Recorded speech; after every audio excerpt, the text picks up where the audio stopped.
بسم الله الرحمن الرحيم. السلام عليكم ورحمة الله تعالى وبركاته. أعزائي التلاميذ، أعزائي السيدات، أيها المتتبعون لهذه الدروس عبر هذه القناة، مرحبا بكم دائما في درس جديد من سلسلة الدروس التي أقدمها إليكم عبر هذه القناة. أيها التلاميذ، أيها التلميذات، فضلا منكم وليس أمرا، المرجو منكم المشاركة في هذه القناة وتفعيل الجرس لكي يصلكم دائما المزيد من الدروس. Bonjour à tous, bonjour à toutes, bonjour à tous les fans de ma chaîne, j'espère que vous allez toujours très bien. Comme d'habitude, je suis revenu pour vous présenter une nouvelle leçon. C'est une leçon destinée aux écoliers et aux écolières de la 5e année enseignement primaire. L'objectif de notre leçon aujourd'hui, c'est d'identifier les compléments du verbe. Bon, soyez attentifs et suivez bien. Cours 5e année enseignement fondamental, grammaire, les compléments du verbe. Les compléments du verbe. Alors, ce que je sais, ça veut dire ce que j'ai acquis, ce que j'ai retenu dans mon mémoire, c'est un rappel de leçons précédentes. Alors, on tourne le groupe nominal sujet et souligne le groupe verbal. On a déjà vu plusieurs fois que la phrase, n'importe quelle phrase, qu'elle soit petite ou grande, la phrase verbale, ça veut dire qu'elle est composée d'un verbe, on peut la diviser en deux groupes. Le groupe nominal sujet qui fait l'action et le groupe verbal, ça veut dire constitué d'un verbe plus un groupe nominal, ça veut dire des compléments, des adjectifs, etc. Donc la phrase est divisée en deux groupes, groupe nominal sujet et groupe verbal. Alors dans cette phrase A, l'homme rêvait de changement. L'homme rêvait de changement. Alors, pour diviser la phrase, il faut chercher le verbe. C'est le noyau de la phrase. C'est le verbe qui exprime l'action faite par le sujet.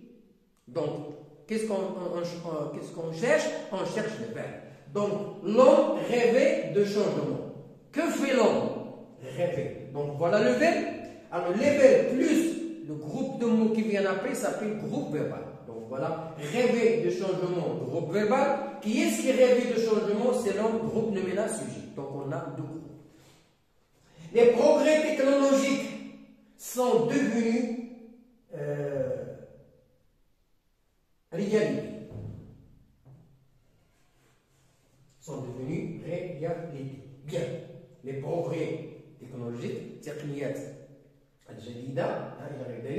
les progrès technologiques sont devenus. Alors, où est le verbe ici? Nous avons sont devenus, c'est le passé composé du verbe devenir. Donc, sont devenus, c'est le verbe devenir au passé composé. Alors, sont devenus plus réalité, c'est le groupe verbal. Le verbe plus groupe de mots.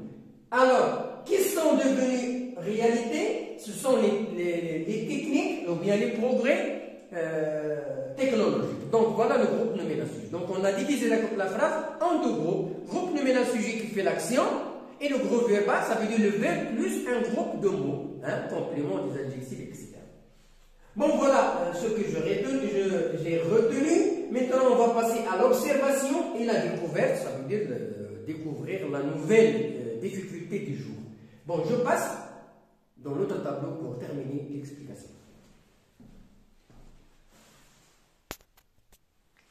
Bien voilà, alors les nouvelles technologies sont révolutionner le monde.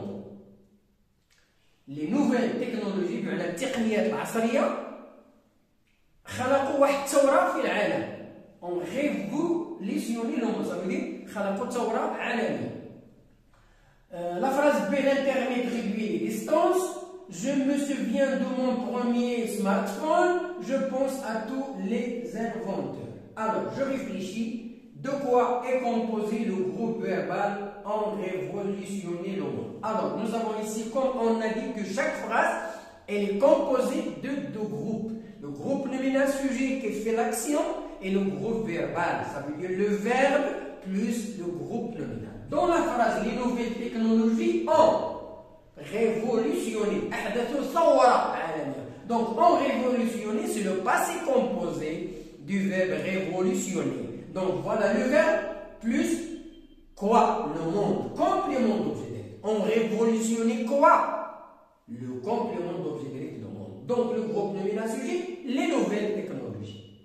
Et voilà. Deuxièmement, l'Internet réduit les distances. L'Internet réduit quoi? Les distances. Complément d'objet. Il est lié directement au verbe.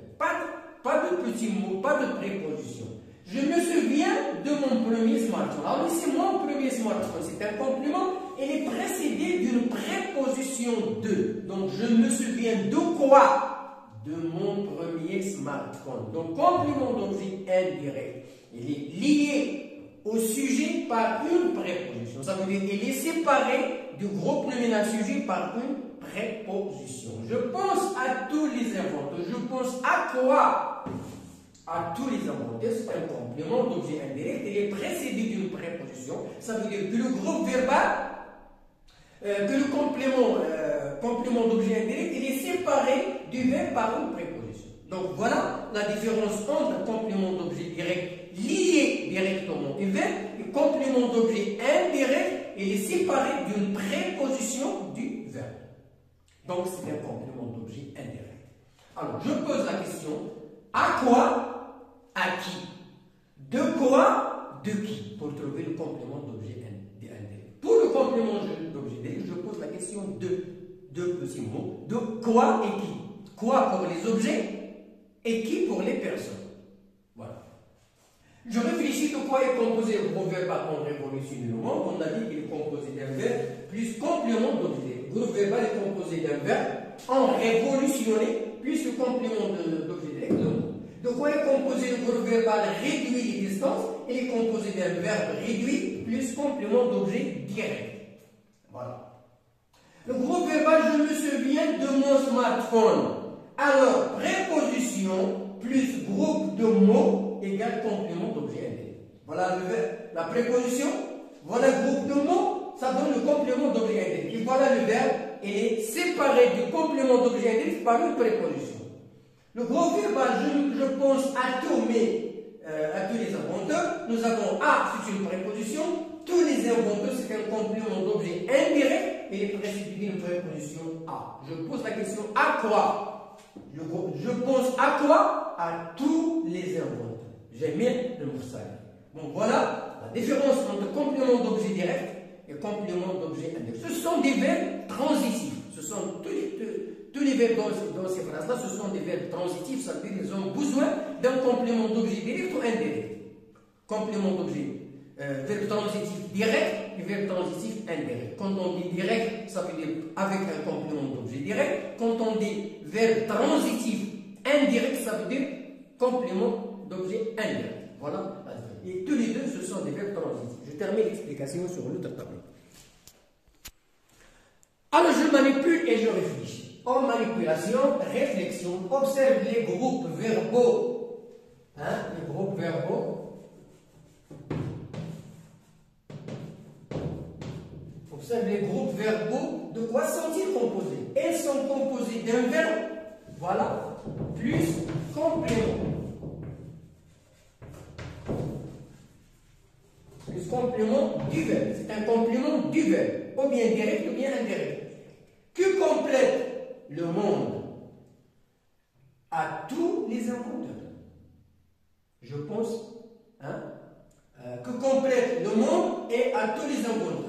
Alors, dans la phrase A et D, comment les appelle-t-on? Alors, nous avons de quoi que complète le monde. Alors, dans la première phrase, que complète le monde, et complète le verbe. Il complète le verbe. On révolutionne quoi?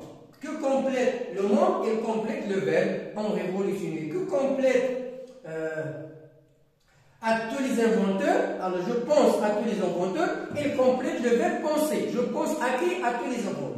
Dans les phrases A et D, comment les appelle-t-on? Il complète les verbes en révolution. Voilà la réponse. Il complète les verbes en révolutionné et je pense. Voilà la réponse pour la première question. Et la deuxième, comment on les appelle? On les appelle des compléments d'objet direct ou bien des compléments d'objet indirect. Pourquoi? Parce qu'ils complètent le sens du verbe. Ce sont des compléments du verbe. Ils complètent le verbe. Ils complètent le verbe. Alors, comment on les appelle? On les appelle des compléments. Des compléments du verbe. Ce sont des compléments du verbe. Ils complètent le sens du verbe. On ne peut pas écrire une phrase sans un verbe il est suivi d'un complément. Sauf les verbes qui n'ont pas besoin d'un verbe. Par exemple, le verbe nager, on dit Mohamed nage. Donc ici, il n'a pas, c'est un verbe intransitif, hein, il n'a pas besoin d'un complément. Comment est le complément du verbe des phrases A et P? Ils sont liés directement au verbe. Donc ce sont des compléments d'objet direct. Liés. مرتبطين مباشرة من وراء الفعل. ما كاينش شي حرف بيناتهم. Donc هادو هما les compléments d'objet direct. Dans les phrases C et D, ils sont séparés d'une préposition. Ils sont séparés du verbe d'une préposition. بمعنى الفعل مع le complément d'objet indirect كيناسبهم واحد الحرف اللي هو c'est une préposition. Donc هنا سنسميوهم des verbes, des compléments d'objet indirects. Ou bien ce sont des verbes transitifs indirects. Transitif, متعدي, indirect. A et 2, voilà les prépositions qui séparent le verbe du complément. On les appelle des prépositions. Donc A et 2, ce sont des prépositions qui séparent le verbe du complément. Peut-on déplacer ou supprimer le groupe nominal après le verbe? Non, on ne peut pas le déplacer ni le supprimer. Non, on ne peut pas ni le déplacer ni le supprimer. Pourquoi? Parce que le sens de la phrase sera incomplet. Je retiens, le complément d'objet direct COD est lié directement au verbe, il est essentiel à la phrase. Il est essentiel à la phrase. Il ne peut être supprimé, il répond à la question qui ou quoi. Le complément d'objet indirect COD est séparé du verbe d'une préposition A ou 2. Donc, ce sont des compléments d'objet indirect. Donc, ils sont séparés du verbe par une préposition A et 2. Et on pose la question à qui, de quoi, de qui. Donc, voilà. Alors, ils sont essentiels au groupe verbal. Ça veut dire les compléments d'objet direct, les compléments d'objet indirect, on ne peut pas les supprimer, on ne peut pas les déplacer, donc ils sont très essentiels au groupe verbal. On ne peut ni les supprimer ni les déplacer. Hein? On ne peut ni les supprimer ni les déplacer. Pour éviter la répétition de compléments d'objet indirect, on peut le remplacer par les pronoms lui et le. Alors, pour éviter la répétition de l'emploi d'un complément d'objet indirect, on peut remplacer le complément d'objet indirect par lui. Je lui donne le stylo, ou bien je leur donne les cahiers. Je parle à mon frère, je lui parle. Voilà, on a remplacé à mon frère par lui. Je parle à mes élèves, je leur parle. On a remplacé à mes élèves par leur. C'est un pronom qui remplace les compléments d'objet indirect. Bon, voilà la fin de notre leçon. J'espère que vous avez bien assimilé le contenu de cette leçon qui est l'identification des compléments du verbe. Bonne chance, bonne réussite et à la prochaine vidéo pour vous proposer des exercices de soutien, de consolidation. Bonne chance et à bientôt.